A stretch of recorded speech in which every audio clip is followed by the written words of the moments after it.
সাদা পতাকায় লেখা কালেমা তাইয়েবা লা ইলাহা ইল্লাল্লাহু মুহাম্মাদুর রাসূলুল্লাহ। মুসলমানদের কাছে এটি কেবল একটি বাক্য নয়, জীবন ও বিশ্বাসের মূল ভিত্তি। কিন্তু সম্প্রতি এই কালেমা খচিত সাদামাটা পতাকাকে ঘিরেই শুরু হয়েছে এক নজিরবিহীন প্রোপাগান্ডা। বাংলাদেশের বুকে হঠাৎ কালেমা লেখা পতাকার উদয় হলো কেন? বিশ্বাসের চূড়ান্ত প্রতীক কালেমা, কিন্তু এই কালেমা লেখা সাদা পতাকাই এখন প্রতিবেশী দেশ ভারতের গণমাধ্যম এবং তাদের কাছে নতুন আতঙ্কের নাম। বাংলাদেশের রাজপথ জুড়ে আবারও উঠছে কালেমা খচিত কালো পতাকা।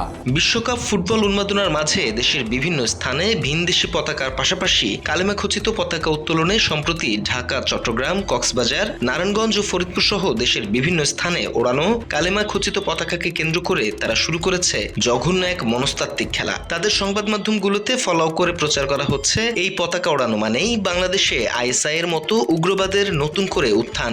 বাংলাদেশে এখন উঠছে কালেমার পতাকা। এসব সাদা কালো পতাকা সঙ্গে মিল রয়েছে আইএস, আল কায়দার মতো জঙ্গি দলের পতাকা। বিষয়টি নিয়ে জনপ্রিয় অনলাইন অ্যাক্টিভিস্ট ও অনুসন্ধানী সাংবাদিক ইলিয়াস হোসাইনের দাবি, এই প্রোপাগান্ডায় সরাসরি যুক্ত হয়েছে বিবিসি বাংলা, প্রথম আলো এবং ডেইলি স্টারের মতো গণমাধ্যমগুলো। তিনি জানান, ভারত পরিচালিত প্রথম আলো সরাসরি সুবিধা করতে না পেরে তারা এখন রয়টার্স, ডয়চে ভ্যালে এবং দেশীয় কিছু মিডিয়াকে প্রক্সি হিসেবে ব্যবহার করে এই জঙ্গিবাদ উত্থানের কাল্পনিক চিত্রনাটক ছড়াচ্ছে। প্রথম আলো, ডেইলি স্টার যেহেতু মার্কড হয়ে গিয়েছে, তাদের এখন কয়েকটা উইংয়ের কথা বলে রাখি। এর মধ্যে রয়টার্স একটা, ডয়চে ভেলে একটা। এই সাংবাদিক আরো বলেন, তাদের মূল এজেন্ডা একটি, সারা দুনিয়াকে এটা বোঝানো যে শেখ হাসিনা ক্ষমতাচ্যুত হওয়ার পর বাংলাদেশে জঙ্গিবাদের বিশাল উত্থান হয়েছে। সারা দুনিয়ায় শুরু হলো, ইন্ডিয়ার সব পত্রিকা এটা নিয়ে ব্যাপক আকারে নিউজ। এটার উদ্দেশ্য কি? উদ্দেশ্য সারা দুনিয়ায় ছড়ায় দেওয়া হলো যে বাংলাদেশে ব্যাপক আকারে হাসিনা যাওয়ার পরে এখন জঙ্গিবাদের উত্থান হচ্ছে। মাত্র 30% টাকায় জমির মালিক হয়ে নতুন বাংলাদেশের গড়ে তোলার স্বপ্ন দেখা বাংলা বসতি। আর এই বিতর্কের কেন্দ্রে টেনে আনা হয়েছে মাওলানা হারুন ইজহারকেও। তার এক বক্তব্যকে কেন্দ্র করে তাকে জঙ্গি নেতা সাজানোর চেষ্টা করছে কিছু গণমাধ্যম। মূলত বিশ্বকাপ ফুটবলের সময় বাংলাদেশে আর্জেন্টিনা বা ব্রাজিলের পতাকা নিয়ে যে উন্মাদনা তৈরি হয়, সেই প্রসঙ্গ টেনেই তিনি বলেন, অন্য দেশের পতাকার চেয়ে কালেমার পতাকা থাকাটা বেশি যৌক্তিক। এখানে কোনো সুদূরপ্রসারী জঙ্গি উদ্দেশ্য বা নির্দিষ্ট কোনো রঙের পতাকার কথা বলা হয়নি। এই যে আর্জেন্টিনা, তারপরে আপনার এই যে বদমাইশি শুরু হয়েছে, আলহামদুলিল্লাহ আমাদের তরুণরা কালামার পতাকা শুরু করেছে। আপনারা সব জায়গায় কালামার পতাকা লাগাই দিবেন, সব জায়গায় কালামার পতাকা লাগাই দিবেন সব জায়গায়।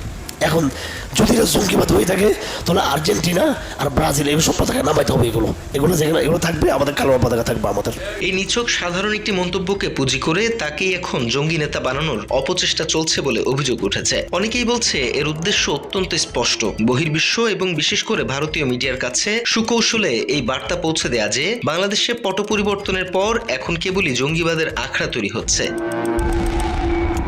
অনুসন্ধানী সাংবাদিক ইলিয়াস হোসাইন মনে করিয়ে দেন, দেশে জঙ্গি নাটক সাজানোর এই খেলা নতুন নয়। 2004 সালের 21শে আগস্টের গ্রেনেড হামলার সময়ও একই রকম গোয়েন্দা চাল চালা হয়েছিল। সে সময় দেশীয় গোয়েন্দা সংস্থাগুলো বারবার সতর্ক করার পরও তৎকালীন সরকার সঠিক ব্যবস্থা নেয়নি।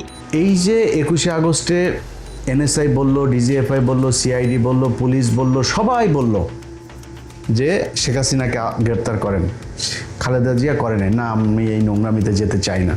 হাসিনা সরকার ও ভারতের মিডিয়া প্রথম আলো, জজবিয়া নাটক কিংবা জঙ্গি নাটক সাজিয়ে সেদিন যেভাবে বিএনপিকে কোণঠাসা করেছিল, বর্তমানেও তারেক রহমান এবং রাজনৈতিক দলগুলোর সামনে সেই একই ফাঁদ পাতা হচ্ছে বলে মনে করেন তিনি। হাসিনার সময় বাংলাদেশে প্রচুর জঙ্গি ছিল, এখন এই হাসিনা সেটা দমন করে রাখতো। হাসিনার সময় উত্থান হইতে পারে নাই, তারেক রহমানের সময় উত্থান হচ্ছে। পশ্চিমা বিশ্ব যদি এই মিডিয়া প্রোপাগান্ডায় বিশ্বাস করে বাংলাদেশকে জঙ্গি রাষ্ট্র হিসেবে চিহ্নিত করে, তবে আগামী 100 বছরেও এদেশের মানুষ আলোর মুখ দেখবে না বলে সরকারকে সতর্ক থাকার আহ্বান জানান এই অনুসন্ধানী সাংবাদিক। খুব হিসাব করে কাজ করতে হবে। এটারে যদি এখানে যদি এবার ভুল করেন, তাহলে এই দেশ আগামী 100 বছরের মধ্যে কোনোদিন আলোর মুখ দেখতে পারবে না। বহু মানুষের রক্ত দিয়া তারপরে আল্লাহ এই দেশটাকে আবার ফের স্বাধীন করে দিয়েছেন। বিশ্লেষকরা বলছে, পুরো নাটকটির লক্ষ্য জঙ্গিবাদ দমন নয়, বরং মূল উদ্দেশ্য হলো ইসলামোফোবিয়া বা ইসলাম ভীতি ছড়ানো। তবে এর ফাঁদে যেন সাধারণ ধর্মপ্রাণ মানুষ এবং আলেম সমাজ পা না দেয়, সে বিষয়ে সতর্ক করেছে বিশ্লেষকরা। অতি উৎসাহী হয়ে এমন কোনো কাজ করা উচিত হবে না যা পশ্চিমা বিশ্বের কাছে বাংলাদেশকে একটি জঙ্গি রাষ্ট্র হিসেবে প্রমাণের সুযোগ করে দেয়। কালেমা কোনো নির্দিষ্ট রাজনৈতিক বা উগ্রবাদী দলের সম্পত্তি নয়, এটি বিশ্বজুড়ে কোটি কোটি মুসলমানের হৃদয়ের স্পন্দন। তাই কালেমাকে জঙ্গিবাদের মোড়কে বন্দী করার এই হীন অপচেষ্টা কেবল উদ্দেশ্য প্রণোদিতই নয়, বরং চরম উস্কানিমূলক। মিথ্যা প্রচারণার এই তাসের ঘর যে খুব বেশি দিন টিকবে না, তা আজ সাধারণ মানুষের সচেতনতাতেই সবচেয়ে বেশি স্পষ্ট। বাংলাদেশ, ঢাকা।